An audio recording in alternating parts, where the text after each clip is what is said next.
Kim Chiu sweet talaga kay Paolo Avellino at muli itong napatunayan sa isang larawang kumalat online kamakailan.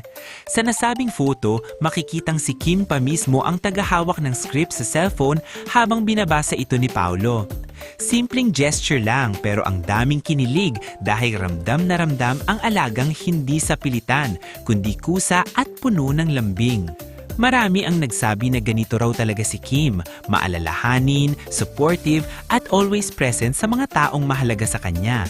At kung si Paolo ang tinutulungan niya, mas lalo pa raw lumalabas ang natural niyang sweetness.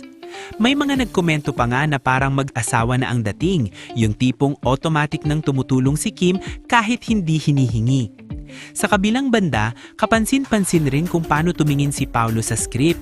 Relaxed, focused at parang kampanteng-kampante dahil nandyan si Kim sa tabi niya.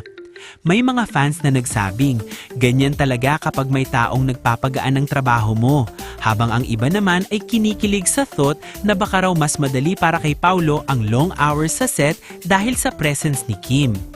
Wala man silang direktang sinasabi tungkol sa totoong estado nila, pero ang ganitong eksena, yung simpleng hawak ng cellphone, yung pag-aalay, yung pagiging natural nilang dalawa ay sapat na para mapasigaw ang fans ng sila na talaga oh!